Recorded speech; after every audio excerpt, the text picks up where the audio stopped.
Bom, e hoje nós temos uma conversa muito especial. A gente recebe hoje a defensora pública Flávia Albani, para quem eu dou aqui o meu bom dia. Tudo bem, Flávia? Bom dia. Bom dia, Renata. Tudo bem com você? Pois é, mais uma vez estamos aqui falando de pautas sociais super importantes. Ô, Flávia, a gente sabe que o preconceito e a discriminação tem um impacto muito direto na saúde mental, né? E aí, como que essas questões contribuem também para o aumento dos casos de depressão e também suicídio entre os LGBTQIA+. Renata, essa pergunta eu vou te responder não apenas como uma especialista, mas como uma pessoa que vive isso. Porque eu faço parte do grupo LGBTIA+, né? Eu sou uma mulher lésbica que atualmente estou casada com outra mulher.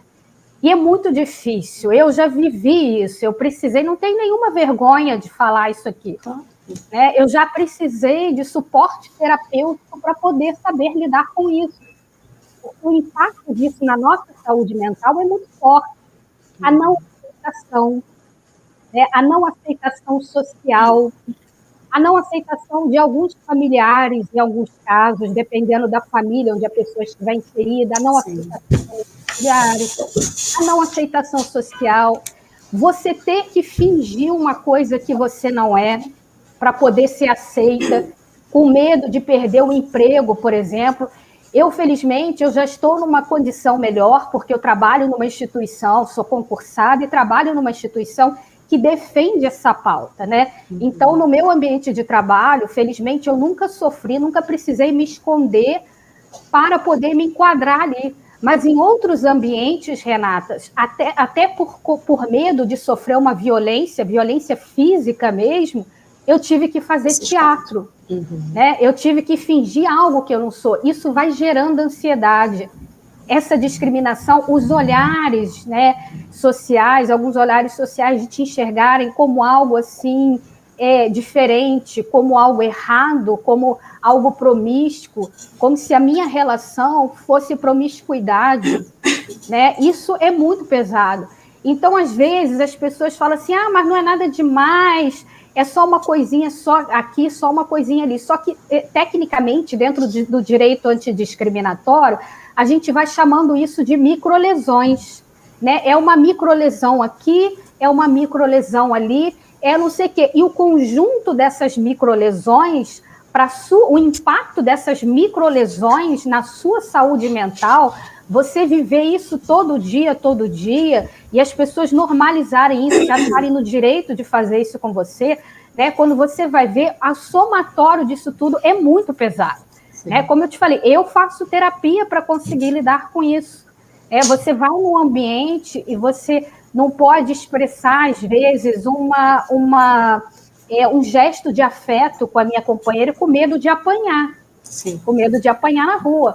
Ou então as pessoas se acham, como eu já passei também, né, se acham no direito, sem eu dar nenhuma abertura para isso, de ficar perguntando sobre a minha intimidade sexual.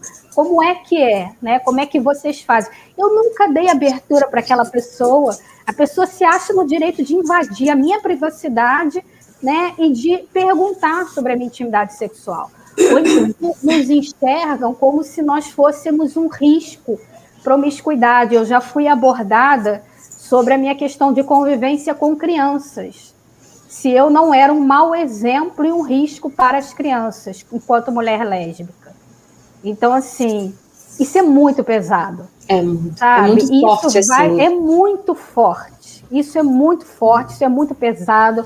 Às vezes, as pessoas que fazem isso, elas não têm consciência, né, do impacto disso na sua saúde mental, quanto você se sente, né? Então, e como eu falei, Renata, eu tenho consciência que eu já estou num lugar onde essa violência chega para mim, né, de forma mais branda, digamos assim, porque, por exemplo, no meu ambiente de trabalho eu não preciso fingir, eu trabalho numa instituição que, pelo contrário, né, que está defendendo essa pauta também.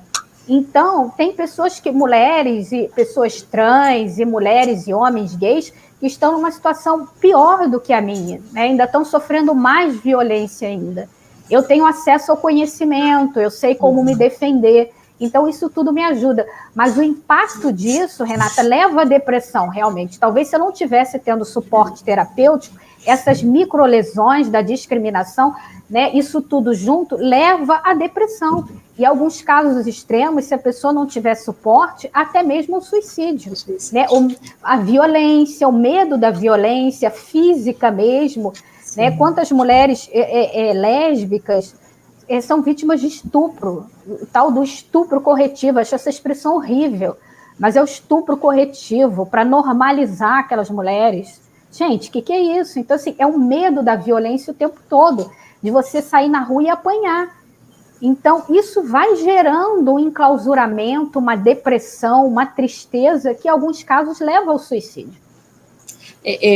Foi muito forte o seu depoimento, Flávia. Te agradeço, né, por compartilhar isso aqui com a gente. A gente vê aí nas suas expressões faciais o quanto é um assunto que é difícil para você falar, né? Porque eu acho que nenhum de nós aqui é capaz de entender, né, as dificuldades e os obstáculos e as barreiras que uma pessoa LGBTQI a mais passa no seu dia a dia. Eu costumo dizer, por exemplo, nenhum homem consegue entender o que nós mulheres passamos no nosso dia a dia. Ninguém que não seja uma pessoa com deficiência vai conseguir entender o que um PCD passa no seu dia a dia. Então, assim, uma pessoa que não é uma pessoa preta não vai entender o que uma pessoa preta passa no seu dia a dia, quanto à questão do racismo e do preconceito. Então, assim, muito importante essa sua fala, né? Você, mais do que ninguém, tem um lugar de fala para compartilhar com a gente todas essas vivências que você já teve até aqui. E é muito importante, Flávia, para que esse seu desabafo também traga toda uma sociedade para refletir. Porque, assim, eu costumo dizer o seguinte, eu não preciso aceitar, eu como Renata, ou aqui o nosso ouvinte o Flávio, o nosso ouvinte Fernando, o Cássio, nenhum de nós precisa aceitar o outro, a gente precisa respeitar. Então, assim, e eu acho que esse respeito, como você disse, eu tenho vários, como você disse, você mencionou várias esferas, né, onde o preconceito e a falta de aceitação, ela acontece, a começar pela família, né, e assim, olha, eu tenho vários amigos que fazem parte da comunidade LGBTQIA+, e na maior parte dos casos, a falta de aceitação e a falta de respeito começa dentro da família, com aquela história da mãe dizer assim, não, eu vou procurar uma igreja porque lá tem a cura gay para você, ou então vamos buscar um psiquiatra porque lá você vai achar a cura. Então, assim, a família onde você encontra o principal suporte para o seu crescimento, para o seu desenvolvimento, principalmente para o seu fortalecimento, na maioria das vezes, é a primeira barreira que você enfrenta, né, para conseguir ali dizer, né, quem você é, né, porque os pais muitas vezes não aceitam essa orientação sexual dos seus filhos. Você, quando falou, me lembrei muito, eu conversando esses dias com um amigo também que faz parte do universo LGBTQIA+, ele disse assim para mim, Renata, você está vendo essa pessoa aqui, mas eu não sou assim no meu dia a dia, não. Eu trabalhei durante anos e anos como diretor de uma escola, de um curso de inglês, e lá ninguém sabia que eu era gay, porque se eles soubessem, eles não me respeitariam como eles me respeitavam. Então, assim, é muito forte. Essas declarações que a gente ouve praticamente todos os dias, Flávia, só fortalecem isso tudo que você está dizendo para a gente. E o quanto a nossa sociedade precisa deixar de ser preconceituosa. Eu volto a falar, ninguém aqui precisa aceitar quem tem uma orientação sexual diferente da sua, mas você precisa, sobretudo, respeitar. Esse é um direito individual, né, Flávia, de cada um. Exatamente. Né? E isso, como a gente estava falando, gera um impacto para a saúde mental das pessoas, né? A gente está falando aqui da população LGBTI, mas outros grupos vulneráveis, pessoas idosas, pessoas com deficiência, mulheres, crianças, enfim, gera um impacto para a saúde das pessoas muito grave. Né? E aí, assim, até como uma integrante desse grupo, eu coloco para você, é muito difícil, Renata, você saber o limite, porque assim, Às vezes você já está tão cansado dessas microagressões, que o direito antidiscriminatório chama de microagressão, é um negocinho pequeno aqui, é um negocinho pequeno acolá, é outro acolá, e tudo isso junto te faz sofrer muito. E aí, qual é o limite, né? Eu levo isso para a minha reflexão, de eu colocar assim, olha, aqui você não vai entrar, você está me violentando, eu não vou admitir. Por um lado, eu sei que nós estamos vivendo transições, hoje nós já falamos sobre essas violências que há 15 anos atrás, há 20 anos atrás, nós não falávamos tanto, né? Hoje a gente já estuda mais sobre isso em vários campos do conhecimento, já se fala mais. Então, às vezes, eu tenho que ser compreensiva com determinadas pessoas. Ah, Flávia, seja compreensiva, essa pessoa é de uma outra época, ela nasceu em outro momento, ela foi criada de outra forma, então tenha compreensão, olhe com compaixão para a pessoa, ela ainda não conseguiu entender. Tá bom, aqui eu vou ser compreensiva, né, nesse sentido que me pedem, mas qual é o limite de eu falar? Não, aqui não mais. Aqui não mais, porque eu entendo que você é de uma outra criação, entendo que você é de uma outra época, mas aqui a sua conduta já está me violentando, já está trazendo prejuízos para a minha saúde mental, então eu não vou ser mais compreensiva, eu vou colocar o limite aqui para você.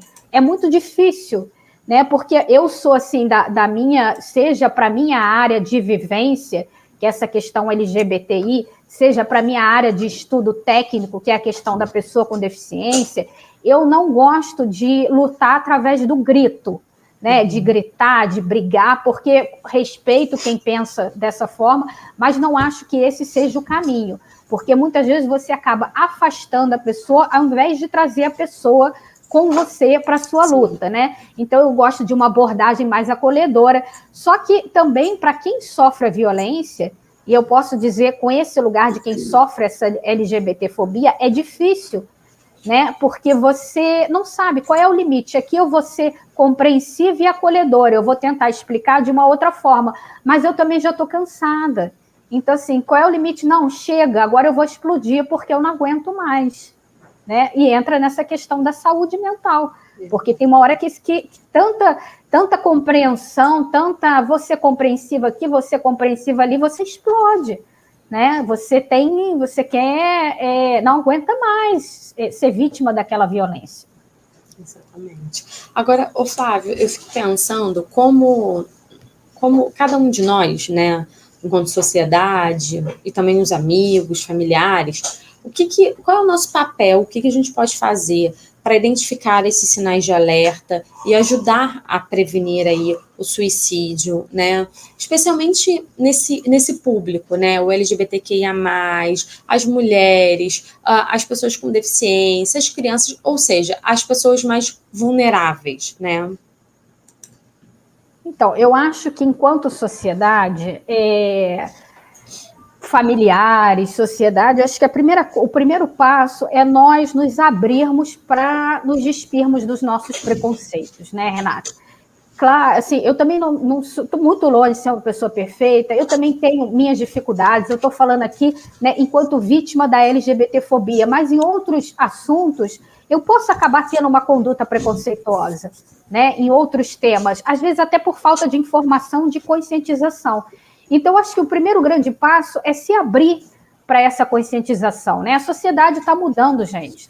Não posso mais culpar, eu fui criada dessa forma, tá, mas você hoje é uma mulher de 40 anos, então você não pode ficar mais culpando a maneira como você foi criada, você está disponível para se revisitar, né, para se desconstruir, para olhar para isso, para estudar, para entender. Nós temos muita informação de qualidade aí na internet tem muita porcaria, mas também tem muita coisa de qualidade, né? Como, por exemplo, esse programa aqui e tantas outras fontes que trazem debates sociais importantíssimos.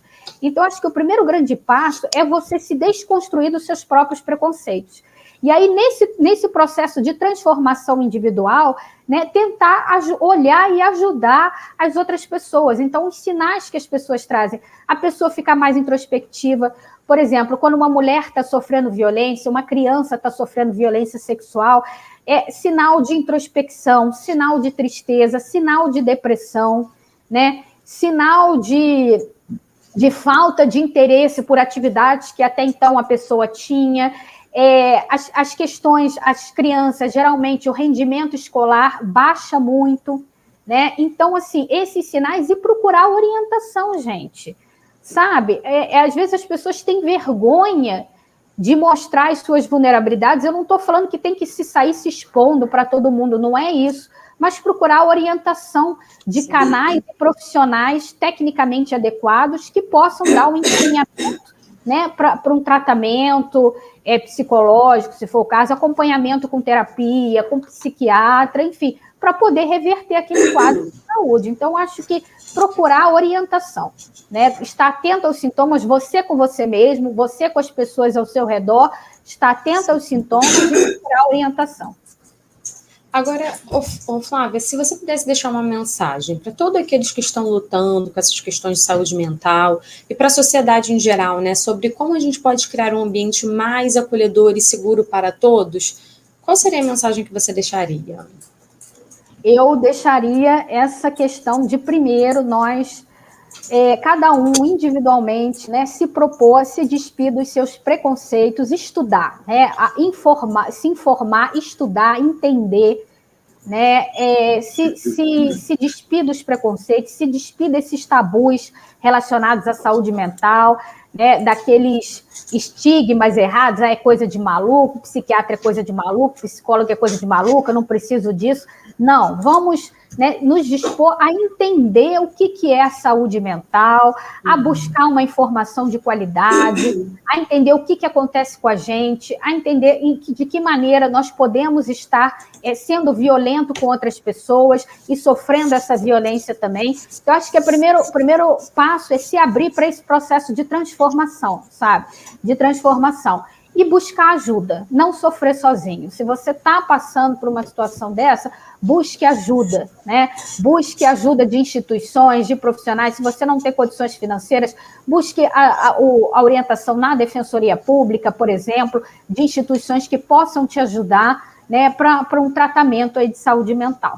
Quando a gente fala de violência, né, a gente sempre vem à nossa cabeça aquela violência do dia a dia, ali aquele bandido que coloca uma arma na sua cabeça para te assaltar, mas quando a gente fala de violência, a violência é um espectro tão mais amplo do que a própria violência, né? Então, assim, a gente passaria aqui horas e horas discutindo aqui, né, e abordando esse tema tão complexo, né, porque você vê que a violência ela é segmentada, né? Ela é segmentada e cada segmento da sociedade precisa de um olhar diferenciado para saber lidar com essa questão e saber e ter um olhar mais cuidadoso, né, e mais cauteloso para cada uma dessas violências que cada um de nós, né, cidadão, não só cidadão brasileiro, mas cada um de nós cidadãos sofre, né, dentro aí das suas particularidades.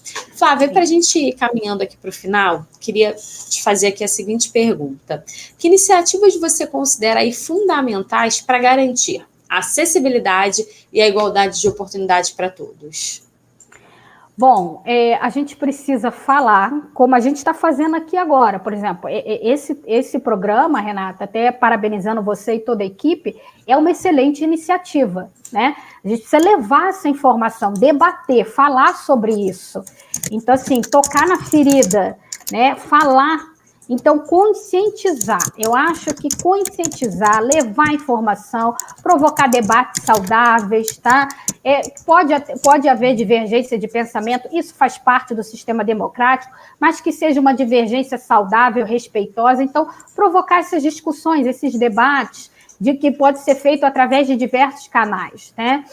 Aqui, numa live, num texto escrito, numa palestra, uma roda de conversa, enfim, provocar esse debate, para que a população ela possa ir se conscientizando dos seus direitos, não permitindo que seja mais violentada, né? Porque uma população que tem acesso à informação, que sabe quais são os seus direitos, ela já é uma população mais difícil de se deixar violentar, né? Ela vai atrás dos seus direitos, ela não vai mais aceitar aquela violência. Então, conscientizar a população, conscientizar também para que as pessoas não sejam, não acabem fomentando essa violência também. Porque todos nós aqui, me coloco também nessa posição, em algum assunto, em algum momento, pode acabar cometendo discriminação.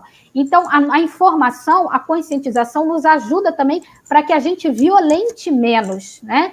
Então, para que a gente violente menos, para que se a gente for violentada, a gente não aceite mais isso, busque informação, busque ajuda, e isso vai gerando uma transformação social, né? Exigindo de quem de direito as respectivas transformações de acessibilidade, de inclusão, as empresas, as pessoas jurídicas, né, implementando programas de conscientização, de inclusão dentro dos seus espaços, isso também é importante, mas eu acho que o primeiro passo é isso, é conscientização, educação. Então, fica aí, né, acho que a gente começou aqui com um grande desabafo aqui da Flávia Albani, defensora pública aqui do Estado do Rio de Janeiro, e a gente termina aqui com um grande ensinamento, né, para que todos nós possamos olhar, né, ter esse olhar mais cuidadoso, ter esse olhar mais respeitoso, né, sobre o outro, né, sobre a pessoa com deficiência, sobre a pessoa do grupo LGBTQIA+, sobre as mulheres, sobre as crianças, sobre os idosos, né, que também são aí um segmento da população muito discriminado, né, desde da discriminação que ocorre entre os próprios familiares, né, porque a família acaba achando que o idoso é um encosto, né, algo que tem que ser colocado para fora, como no mercado de trabalho também, né, assim como as pessoas com deficiência também enfrentam isso no mercado de trabalho. Então, Flávia, queria agradecer imensamente a sua participação aqui e a sua confiança aqui, né, no programa Reclamar Adianta, por compartilhar conosco ali conosco nesse dia de hoje, relatos tão pessoais, relatos tão íntimos que você compartilhou aqui com a gente hoje, né, que serviram de alerta aqui para todo mundo que está acompanhando o programa Reclamar Adianta de hoje, o como é importante a gente ter esse olhar respeitoso para com o outro. Te agradeço mais uma vez pela tua participação aqui e quero me despedir pedindo para que você deixe aqui as suas redes sociais, seus contatos, enfim, o espaço é seu. Renata, eu que agradeço, é sempre um prazer muito grande estar aqui com você. Mais uma vez, parabéns para você pelo programa e todos os produtores e pessoas envolvidas. É um espaço, né, de conscientização aqui, então parabéns. E agradeço aí aos nossos ouvintes, a quem nos acompanhou. Pessoal, minhas redes sociais, me ache lá no Instagram, @FláviaAlbani. Albaine é ALBAINE, Flávia Albani, né, que é um canal que eu também uso para divulgar informações sociais. Muito obrigada e vamos lutar aí, cada um de nós, para que tenhamos um mundo mais igualitário e menos discriminatório. Obrigada, com certeza, Renata. Flávia, eu que te agradeço. Uma ótima semana para você. Tchau, tchau. Tchau, obrigada.